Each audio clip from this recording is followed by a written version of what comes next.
퇴직 후 어떻게 살아야 할지 걱정입니다. 2023년 11월 3일 정토사회문화회관 증문즉설 JTS 간담회 서울구치소 초청 강연. 안녕하세요. 오늘은 한 달에 한 번 서울 정토사회문화회관에서 오프라인 증문즉설 강연을 하는 날입니다. 지난달에 이어서 두 번째 오프라인 만남입니다. 스님은 새벽 기도와 명상을 마친 후 강연 시간이 되어 지하 대강당으로 향했습니다. 정토사회문화회관 입구에는 증문즉설 강연을 듣기 위해 많은 사람들이 접수를 하고 있었습니다. 참석자들은 현장 접수를 한 후 번호표를 한 장씩 추첨함에 넣은 후 가벼운 발걸음으로 지하 대강당으로 이동했습니다. 스님을 소개하는 영상이 끝나고 큰 박수와 함께 스님이 무대 위로 걸어 나왔습니다. 늘 화면으로만 보던 스님의 얼굴을 직접 마주하자 모두가 뜨거운 환호와 박수갈채를 보내며 기뻐했습니다. 스님도 활짝 웃으며 인사말을 했습니다. 정토사회문화회관을 개관하고 나서 오전에는 증문즉설 강연을 처음으로 해봅니다. 여러분 모두 참가해 주셔서 감사합니다. 증문즉설이란 어떤 지식을 전달하는 것도 아니고 어떤 믿음에 대한 얘기를 하는 것도 아닙니다. 지금 내 마음 상태가 불안하다, 슬프다, 괴롭다 이런 나의 상태를 드러내어 대화를 하면서 그 불안함, 슬픔, 괴로움으로부터 자유로워지는 대화를 하는 것이 증문즉설입니다. 이런 괴로움은 과학과 기술의 발달로도 해결되지 않는 문제들입니다. 어떻게 해야 우리가 좀 더 자유로울 수 있을까? 어떤 관점에서 바라보고 어떤 마음가짐을 가져야 번뇌로부터 자유로울 수 있을까? 이런 대화를 하는 것이 증문즉설입니다. 그렇기 때문에 질문을 미리 준비할 필요도 없고 대답을 미리 준비할 필요도 없습니다. 그래서 즉시 묻고 즉시 답한다고 해서 증문즉설이라고 이름이 붙여진 겁니다. 자, 그럼 대화를 시작해볼까요? 이어서 질문자들의 이야기를 들어보았습니다. 7명이 손을 들고 스님과 대화를 나누었습니다. 그중 한 명은 정년 퇴직을 앞두고 불안한 마음이 든다며 어떤 마음 자세를 갖고 퇴직을 준비해야 하는지 질문했습니다. 퇴직 후 어떻게 살아야 할지 걱정입니다. 앞으로 1년 반 정도 지나면 정년 퇴직을 할 예정입니다. 요즘 들어서 퇴직 후에 뭘 하면서 어떻게 살아야 할지 걱정됩니다. 낯선 미래가 불안해서 생각도 많아지고 잠도 잘 오질 않습니다. 30년 넘게 직장 생활을 하다 보니 생활 습관이 몸에 배어서 변화를 해야 되는데 변화가 쉽지 않을 것 같습니다. 어떻게 하면 은퇴 이후에도 좀 더 당당하고 자유롭고 행복하게 살 수 있을까요? 남은 1년 반 동안은 어떤 마음 자세와 준비가 필요할까요? 저는 질문을 들으면서 좀 이해가 안 되는 게 있어요. 만약 대학을 졸업하고 직장에 처음 들어가는 사람이라면 지금까지 늦잠도 자고 놀러도 다니다가 이제부터는 출근도 제 시간에 해야 되고 주말 빼고는 회사에 묶여 있어야 되니 걱정이 될 수가 있거든요. 그런데 질문자는 직장에 쭉 다니다가 이제 은퇴해서 놀 수 있는 시간이 다가오는데 그게 왜 걱정인지 잘 모르겠네요. 아침에 늦잠을 자도 되고 출근을 안 해도 되고 상사의 잔소리를 안 들어도 되고 아랫사람을 관리 안 해도 되고 그냥 퇴직금 받아서 아무 걱정 없이 살 수가 있잖아요. 물론 지금까지 돈을 많이 쓰다가 조금 적게 써야 되는 건 걱정이 되겠죠. 그러나 지금처럼 기후위기 시대에는 적게 쓰는 것이 미덕이에요. 돈이 있더라도 소비하지 말아야 하는데 돈이 없으니까 잘 됐잖아요. 소비만 조금 줄이면 아무 걱정이 없어요. 그런데도 걱정이 된다고 하니까 제가 볼 때는 질문하는 내용이 말이 되나 싶어요. 아침에 늦잠 자는 게 걱정인가요? 출근을 안 하는 게 걱정인가요? 잔소리를 못 하는 게 걱정인가요? 무엇이 걱정인지를 잘 몰라서 다시 물어봅니다. 직장 생활을 오래 한 덕분에 스님 말씀대로 욕심만 줄이면 큰 어려움이 없으리라고 생각합니다. 그런데 최근에 먼저 은퇴한 친구들의 얘기를 들어보면 아내하고 못 지내는 경우가 많습니다. 눈에 보일 때는 화가 나서 싸우고 눈에 안 보이면 불안해서 어디에 갔나 하면서 싸운다는 얘기를 많이 듣고 있습니다. 그런 어려움은 충분히 있을 수 있어요. 지금까지는 제 개인을 위해서 살아왔는데 앞으로는 조금 의미 있는 일들을 하면 좋겠습니다. 공원 귀퉁이에서 장기나 바둑을 두면서 남은 30년을 보내기에는 조금 허무할 것 같습니다. 그런 고민이라면 불안해할 일은 아닙니다. 은퇴하고 빈둥빈둥 놀아도 되지만 이왕 노는 거 남에게 도움이 되면서 노는 방법이 없겠냐고 묻는 것이라면 스님은 그런 방법을 무진장 많이 가지고 있습니다. 제일 먼저 회사에다가 이런 얘기를 해볼 수 있어요. 근무 시간을 70% 정도 줄이고 월급도 절반으로 줄이겠으니 내가 할 수 있는 일이 없겠느냐고 회사에 물어보세요. 지금 건강상 특별한 이상이 없고 다른 계획도 없다면 충분히 제안해 볼 수 있습니다. 다른 회사에 새로 취직하는 것보다는 지금 다니는 회사에서 보직을 낮추어서 근무를 하는 게 더 낫잖아요. 퇴직을 안 하고 계속 있겠다는 게 아니라 퇴직을 하되 재취업을 하는 것입니다. 그럴 때 내가 회사에서 부장까지 했다 하는 생각은 다 버려야 해요. 수의를 해도 괜찮다는 관점을 가져야 합니다. 안 그러면 한 분야의 고문을 맡아도 괜찮고 아직 건강하다면 영업을 해도 괜찮아요. 퇴직을 안 한다고 하면 회사가 또 나에 대해 신경을 쓰니까 퇴직은 하되 월급은 신규 채용을 할 때처럼 적게 받는 겁니다. 내가 가진 경험을 회사가 필요로 한다면 그렇게 할 것이고 회사가 필요 없다고 하면 내가 그만둘 수밖에 없어요. 그런데 회사에서는 질문자의 경험이 필요한데도 질문자가 고위직을 계속 가지려고 하고 월급도 많이 달라고 하면 회사는 부담이 됩니다. 고위직 한 사람을 은퇴시키면 신규 채용을 2명이나 할 수가 있기 때문입니다. 그러니 질문자가 우선 요구 조건을 낮춰야 합니다. 직책이나 직위도 전혀 신경 쓰지 말아야 하고요. 매일 집에만 있기가 무료하면 이런 자리를 회사에 알아보는 방법이 있습니다. 저는 앞으로 정년퇴직 나이를 75세로 높여야 된다고 생각합니다. 대신에 60세를 기준으로 해서 임금 피크제를 두어야 합니다. 예를 들어 연봉이 5천만 원이라고 하면 60세부터는 4천만 원, 3천만 원 이렇게 조금씩 연봉을 낮추어야 합니다. 근무 시간도 일주일에 3일만 나오든지 오전만 근무한다든지 각자의 건강에 맞게 근무 시간을 조절해 주어야 합니다. 이렇게 그 사람이 가진 경험을 잘 살릴 수 있도록 해줘야 해요.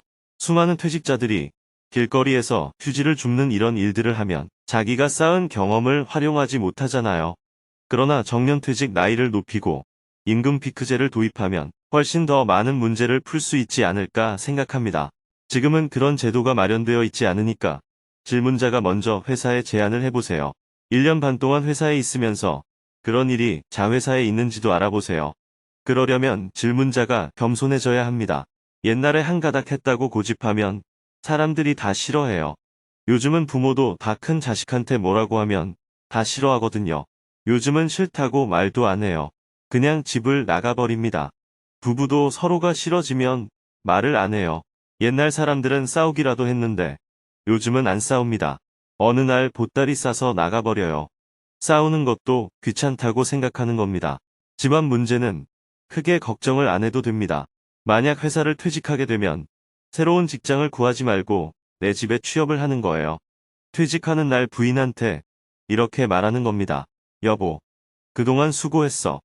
내가 직장 다닌다고 집안일도 거들지 못하고 대소사도 당신한테 맡겨놓고 돈 좀 번다고 큰 소리치고 살았는데 내가 직장을 그만뒀으니까 앞으로 3년은 내가 집안일을 다 할게. 당신은 편안하게 지내. 다음날 아침부터는 내가 밥도 하고 청소도 하고 빨래도 하고 아내의 등도 좀 두드려주고 식사 후에는 커피도 좀 끓여주어야 합니다. 이렇게 하는데 아내와 왜 싸우겠어요? 그동안 아내는 남편이 직장을 나가니까 밥도 해주고 커피도 끓여주고 신문도 갖다 주고 한 겁니다. 그런데 아무것도 안 하고 집에서 빈둥빈둥 놀면서 밥 차려라, 뭐 해라 이러니까 속으로는 너는 손이 없나 발이 없나 이런 생각을 하게 되는 거예요. 옛날에 혼자 집안일의 대소사를 하면서 받았던 스트레스가 트라우마가 돼서 확 올라오는 겁니다. 옛날에는 돈이라도 버니까 봐줬는데 돈도 못 버는 주제에 요구가 많으면 갈등이 생길 수밖에 없어요. 퇴직금은 내가 벌었지 않냐 생각하겠지만 그렇지 않아요. 퇴직금은 부부 공용입니다. 퇴직금을 내 것이라고 생각하면 안 됩니다. 이혼을 해도 딱 반반씩 나누게 되어 있어요. 그래서 일본에서는 참았다가 딱 퇴직하는 날 이혼 소송에서 퇴직금의 반을 가져가 버리는 경우가 있다고 합니다. 황혼 이혼을 안 당하려면 스스로 반성을 좀 해야 돼요. 집안일을 하면 운동도 됩니다.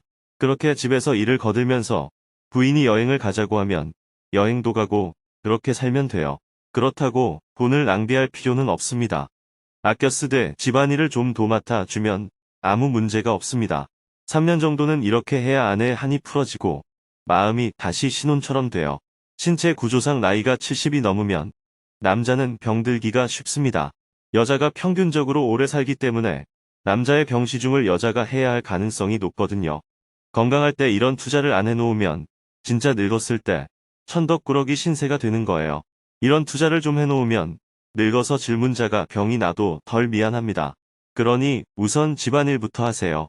NGO 단체나 봉사단체에 나가서 작은 소일거리를 하겠다면 아직 1년 반이 남았을 때 지금부터 봉사를 나가야 됩니다. 미리 연습을 해봐야 해요. 귀농을 하겠다면 퇴직 후 곧바로 귀농을 하지 말고 지금부터 주말마다 시골에 가서 농사도 거들어주고 하면서 1년 반 후에 하려고 하는 걸 미리 해봐야 됩니다. 막상 해보면 안 되는 게 부지기수예요. 젊었을 때는 실패해도 새로 도전하면 되는데 늙어서 어떤 사업을 시작해서 실패하면 아주 곤란해져요. 그러니 질문자가 하고 싶은 일을 미리 연습해보는 것이 필요합니다. 나이 60에 은퇴하면 앞으로 30년은 더 살아야 되거든요. 과거 30년은 나와 내 가족을 위해서 살았으니까 앞으로 30년은 세상의 이익을 환원해야 되겠다고 생각한다면 할 일이 천지입니다. 정포회에 나오면 봉사할 수 있는 일이 정말 많습니다. 경주 같은 곳에서는 관광 가이드를 해도 됩니다. 예를 들어 분황사 앞에 앉아서 관광객들에게 무료로 안내해 준다고 하면 시청에서 약간의 경비를 지급해 주기도 합니다. 월급 수준은 안 되지만 용돈 수준은 지급을 합니다. 이렇게 사회에서 유의미한 일을 찾으면 얼마든지 있기 때문에 그건 걱정할 게 하나도 없습니다. 퇴직하면 우선 아내한테 진 빚을 갚아야 해요. 돈으로 갚았다고 생각하면 안 돼요. 인간관계에서 진 빚은 돈으로 계산할 수 없기 때문입니다. 밥을 해준 것은 밥을 해줘서 갚고 빨래를 해준 것은 빨래를 해줘서 갚아야지 돈으로 갚는 것은 크게 체감 효과가 없습니다. 빚도 갚고 가족관계도 풀고 아이들과 대화도 나눠야 합니다. 그렇게 하지 않고 잔소리만 하면 쫓겨나기가 쉽습니다. 빚을 갚는 좋은 기회라고 생각하면 좋을 것 같습니다. 네, 잘 알아들었습니다. 계속해서 질문들이 이어졌습니다. 약 2시간 동안 대화를 나눈 후 질문자들의 소감을 들어보았습니다. 오프라인 강연이다 보니 질문자들도 청중의 반응을 들으며 깨닫는 것이 있었습니다. 다른 분의 질문을 듣고 마음이 편안해지는 경우도 있었습니다. 퇴직을 앞둔 분도 가볍게 소감을 이야기했습니다. 회사의 규모가 좀 커서 스님이 제안하신 대로 요청하면 회사에서 받아들이기가 힘들 것 같아서요. 그냥 마음 편하게 집에 재취업을 하겠습니다. 가족에게 빚도 갚고 집중 투자도 해보겠습니다. 그리고 가까운 도서관이나 문화시설 같은 곳에서 봉사하려면 어떤 준비가 필요한지 알아보고 세상에 도움이 되는 일을 하겠습니다. 감사합니다. 스님도 웃으며 한마디 덧붙였습니다. 투자를 했을 때 가장 확실한 효과가 나는 곳은 집입니다. 집에 투자하는 것이 미래의 안전을 가장 잘 담보할 수 있는 길입니다. 마지막으로 증문즉설 강연을 마치며 스님이 닿는 말씀을 해주었습니다. 요즘 세상에는 낮에 강연을 들을 수 있는 사람들이 없을 텐데 여러분은 직장을 안 나가는지 파트타임으로 일하는지 직장을 빼먹고 왔는지 어떻게 이곳에 왔는지 모르겠네요. 어쨌든 많이 참석해 주셔서 감사합니다. 한 달에 한 번씩 오프라인에서 강연을 해보려고 하는데 직접 참석해 보시니까 온라인보다 낫습니까? 네, 좋습니다. 정말이요? 오프라인 강연이 점점 많아지게 되어서 저도 좋은 시절이 다가왔습니다. 저는 코로나 팬데믹 기간 동안 조기 은퇴를 했다고 생각하고 시골에서 농사 지으며 잘 살았는데 팬데믹이 끝나자마자 다시 세상으로 불려 나와서 여기저기 돌아다니게 되어 좋은 시절에 안주할 수가 없게 되었어요. 제가 국내에 머물 때는 이렇게 오프라인에서 여러분을 자주 만나보려고 합니다. 다음 달에도 여러분을 직접 찾아뵙도록 하겠습니다. 감사합니다. 큰 박수와 함께 증문즉설 강연을 마쳤습니다. 이어서 선물 추첨 시간을 가졌습니다. 사회자가 추첨권을 뽑아서 번호를 호명하면 당첨자가 무대로 달려나와 스님으로부터 직접 책을 선물 받았습니다. 선물 추첨 시간을 마치고 곧바로 책 사인회를 했습니다. 참석자들은 무대 위에서부터 객석까지 길게 줄을 서서 스님의 책 사인을 기다렸습니다. 스님, 너무 감사해요. 덕분에 정말 행복해졌습니다. 모두 한결같이 스님에게 직접 감사의 마음을 표현했습니다.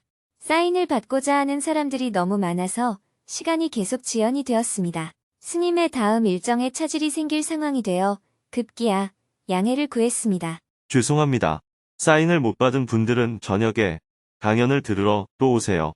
제가 교도소에서 법회가 있어서 지금 출발해야 합니다. 스님은 양해를 구하고 정토사회문화회관을 나왔습니다. 점심 식사도 하지 못하고 곧바로 서울구치소로 출발했습니다. 서울구치소, 초청 강연.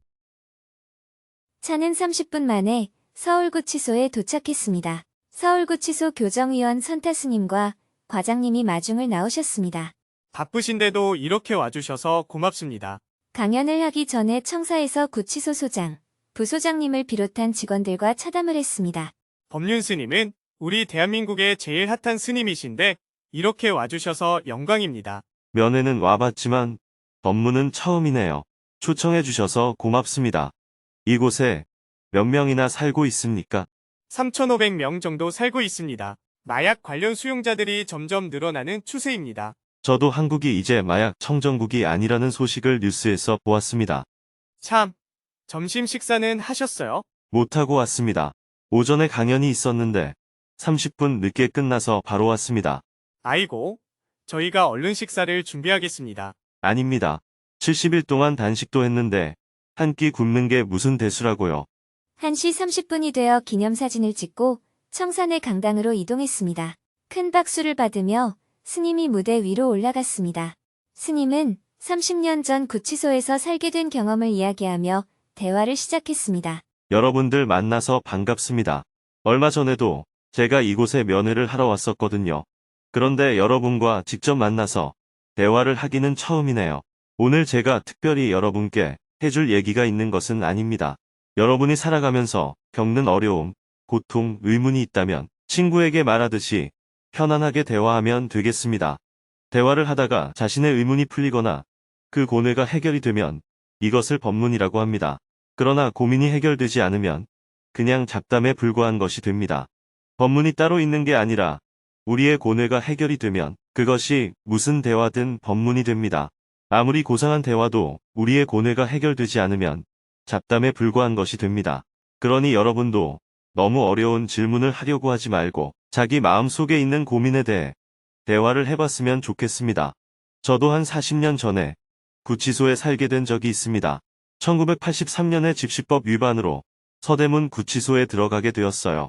구치소에 들어온 사람들과 같이 지내보니 다들 억울해하더라고요. 밖에서 볼 때는 저 사람은 어떤 나쁜 짓을 했구나 하고 단순하게만 생각했는데 구치소 안에 들어가 한 공간에서 지내며 얘기해보니까 전부 다 각자의 사정이 있고 억울함이 있더라고요. 아마 여러분들도 자기 처지에 대해서 다들 억울한 생각을 가지고 있을 것이라고 생각합니다. 그런 억울한 마음이 있다면 오늘 이 자리에서 이야기를 나눠보면 좋겠습니다. 그럼 대화를 시작해 보겠습니다. 이어서 질문을 받았습니다. 억울한 마음, 답답한 마음 등 여러 가지 질문들이 쏟아졌습니다. 스님은 교도소가 존재하는 핵심 이유가 무엇인지 이야기하며 수감자들을 위로하고 격려해 주었습니다. 교도의 가장 중요한 핵심은 지은 죄에 대한 처벌이 아니라 재범을 하지 않도록 하는 교화입니다. 교도소를 나가서 똑같은 행동을 반복한다면 아무리 처벌을 한들 뭐해요. 국가 재정만 손실입니다. 여러분들이 여기에 있는 이유는 죄를 지었기 때문에 처벌받는 것이 아니라 다시는 이런 일을 하지 않도록 깨우치게 하기 위해서입니다. 만약 여러분들이 단박에 깨우치면 단박에 나가게 해줘도 된다고 생각해요. 부처님은 사람을 죽인 살인자도 단박에 깨우쳐서 출가를 시키고 스님이 되게 하셨습니다. 부처님과 같은 안목으로 사람을 교화할 수 있는 사람이 없기 때문에 우리들이 이런 방식을 취하고 있는 것이지 죄에 대한 처벌이 핵심은 아닙니다. 처벌은 복수심에서 나온 것입니다. 벌을 받는 것이 아닌 깨우치는 시간으로. 교도소를 운영하는 핵심 이유는 다시는 이런 짓을 하지 마라. 앞으로는 남을 해치거나 손에 끼치지 마라. 남을 괴롭히지 마라. 이걸 깨우치게 하는 거예요. 이걸 깨우친 사람은 사실 내일 다 내보내도 괜찮습니다. 그런데 깨우쳤는지 아닌지 보증할 수가 없기 때문에 여기에서 형량만큼 시간을 보내게 되는 겁니다. 교도소에 와서 이런 얘기를 해서 죄송합니다만 저는 우리나라의 교도 행정이 잘못됐다고 생각해요. 너는 잘못했으니 벌 받아 하는 관점은 복수일 뿐입니다. 다시는 잘못하지 않도록 깨우쳐서 더 이상 이런 일은 하지 마 하는 방향으로 깨우치게 하면 사람들을 이곳에 오랫동안 붙들어 놓을 이유가 없습니다. 여러분들이 깨우치는 게 가장 중요합니다. 나만 억울하다 이렇게 생각하다가 사회에 다시 나가면 똑같은 잘못을 범할 수가 있어요. 내가 법을 잘 몰랐구나. 나는 잘한다고 했는데 타인에게는 손해가 됐구나. 이런 행동은 순간적인 즐거움밖에 안 되고 나에게 손해이니 안 하는 게 좋겠다 하고 깨우치는 게 중요합니다. 그렇기 때문에 죄를 지은 것에 대해 너무 부끄러워하지 말고 오히려 자신의 잘못을 알고 인정하는 것이 필요합니다. 여러분들 중에 억울한 사람은 한번 손 들어봐요. 쑥스러운지 몇몇 분들만 손을 들었습니다. 그래도 오늘 제 이야기가 조금 도움이 됐어요? 예. 오늘 나눈 이야기가 여러분들에게 조금이라도 도움이 됐으면 좋겠습니다. 부처님의 가르침은 부처님께 기도하면 죄를 없애주고 감형을 해주는 게 아닙니다. 나의 어리석음을 깨우쳐주는 것이 부처님의 가르침입니다. 그 깨우침을 통해서 어떤 어려운 상황에 처해도 괴로움 없이 살 수가 있습니다. 괴로움 없이 산다는 것이 바로 열반이에요. 우리는 어떤 상황에서도 괴로움이 없는 열반을 증득할 수 있습니다. 열반으로 나아가려면 자기를 합리화하는 쪽이 아니라 내가 보기에는 이렇지만 남이 보면 저럴 수도 있겠다 하고 상대를 수용하는 관점으로 봐야 합니다. 내가 대한민국 국민으로서 법으로 보장된 권리가 뺏겼다고 생각하면 최대한 확보하도록 노력을 하되 그 결과를 수용하는 게 필요합니다. 그래야 여러분들의 마음이 편안해질 수 있습니다. 맛있는 음식을 많이 먹는다고 좋은 인생이 아닙니다. 비싼 집에서 잔다고 좋은 인생이 아닙니다. 언제나 안심인명을 하여 어떤 상황에서든 마음을 편안하게 하는 것이 도입니다. 다음에 또 기회가 되면 만나 뵙겠습니다. 수감자들 모두 환한 웃음을 보이며 스님에게 박수갈채로 감사의 마음을 전했습니다. 다시 정토사회문화회관으로 돌아오니 오후 4시가 되었습니다. 스님은 늦은 점심 식사를 했습니다. JTS 활동가 간담회. 오후 4시 30분부터는 인도, 필리핀, 그리고 한국에서 활동하고 있는 JTS 활동가들과 함께 온라인으로 간담회를 했습니다. 모두가 한자리에 모여 스님에게 궁금한 점에 대해 묻고 내년 JTS 사업에 대해 함께 점검하는 시간을 가졌습니다.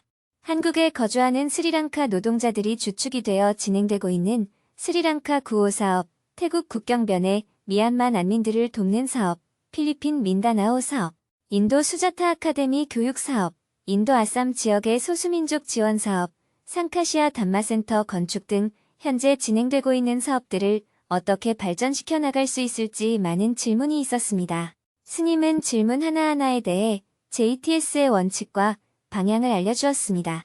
우리가 가난한 나라에 가서 좋은 일을 하면 무조건 좋은 결과만 생길 것이라고 생각하면 안 됩니다. 그건 순진한 생각이에요. 초등학교가 없다고 해서 초등학교를 지어주면 모두가 고마워합니다. 그래서 초등학교를 졸업하는 학생들이 생기면 이제 중학교를 보내달라고 요구합니다. 중학교를 안 보내주면 욕을 하기 시작합니다.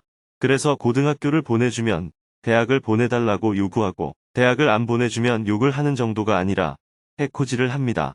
그래서 대학을 보내주면 취직을 시켜달라고 요구하고 취직을 안 시켜주면 해코지를 하는 정도가 아니라 모함까지 해서 손해를 끼칩니다. 마을 주민들과 늘 소통을 해야 하는 이유. 왜 이런 일이 일어날까요? 우리가 능력을 키워주었기 때문입니다. 그래서 이런 일이 아예 일어나지 않게 할 수는 없고 그 피해를 최소화하는 방법을 찾아야 합니다. 그 방법은 주민들과 계속 소통을 해나가는 것입니다. 마을의 불만을 듣고 우리의 뜻을 마을에 전달하고 이런 역할을 계속해 주어야 합니다. 특히 마을 사람들이 하는 불평을 늘 들을 수 있는 준비가 되어 있어야 해요. 도와주었더니 은혜를 모른다. 이렇게 생각하면 불평을 들을 수가 없습니다. 불평을 들어야 현실을 알 수 있고 현실을 알아야 대응책을 마련할 수 있습니다. 그리고 여러분들이 마을 주민들 수준으로 생활해야 합니다. 만약 여러분이 한국에서처럼 편리하게 시설을 갖추어 놓고 살면 마을 주민들과의 관계가 점점 벌어져서 나중에 큰 부작용이 생기게 됩니다. 어쩔 수 없이 건물을 짓더라도 생활은 검소하게 해야 부작용이 없습니다. 우리가 잘 사는 모습을 보면 마을 주민들이 겉으로 말은 안 해도 속으로는 다 욕을 합니다. 그래서 항상 마을 주민들과 균형을 이루어가면서 살아야 합니다. 2시간 동안 대화를 나눈 후 저녁 7시가 다 되어 간담회를 마쳤습니다.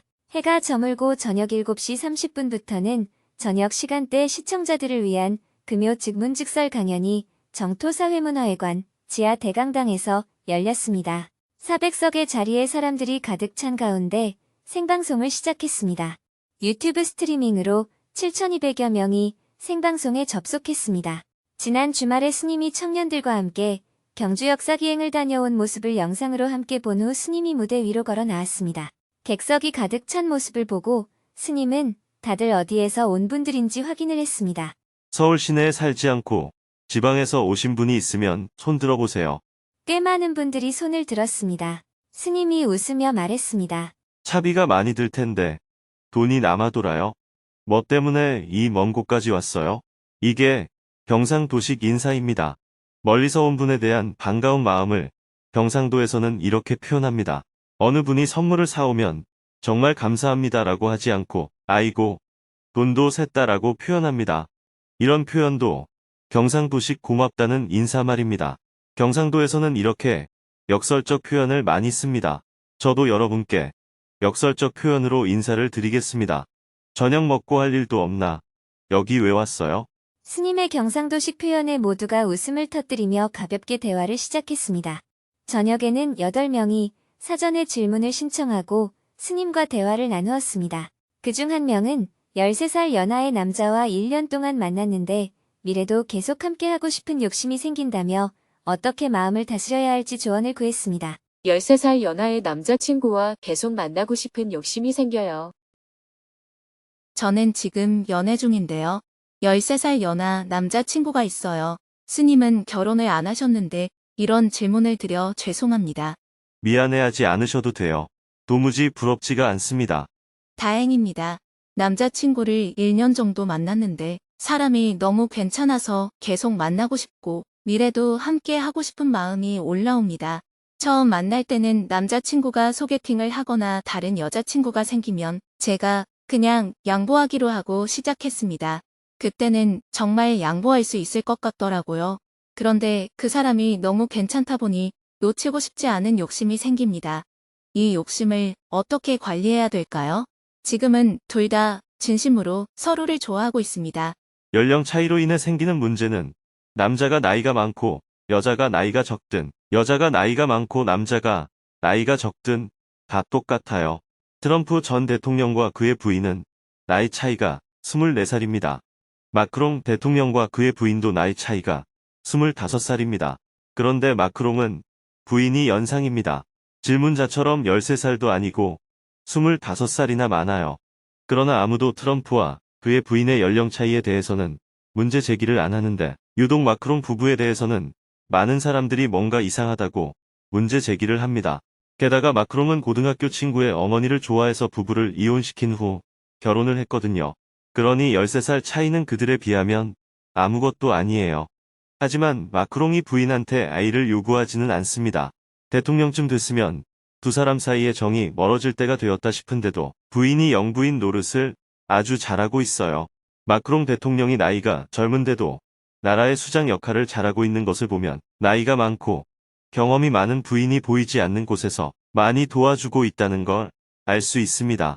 젊은 사람치고는 정치력이 굉장히 안정적이잖아요. 물론 그 사람의 타고난 성품이라고도 할 수 있겠지만 아마도 부인의 침착함이 이를 뒷받침하고 있지 않을까 싶습니다. 그것처럼 연령 차이는 큰 문제가 없다고 생각합니다. 하지만 질문자의 경우 시간이 흐를수록 문제가 생길 수 있습니다. 연애할 때는 괜찮은데 남자가 결혼 정년기에 이르게 되면 부모나 가까운 친지들이 두 사람의 만남을 반대할 가능성이 큽니다. 이 경우 남자는 흔들릴 수밖에 없어요. 아무리 여자가 좋아도 여자 얘기만 들을 수는 없잖아요. 부모가 반대를 하면 대부분의 사람들은 흔들리게 되어 있어요.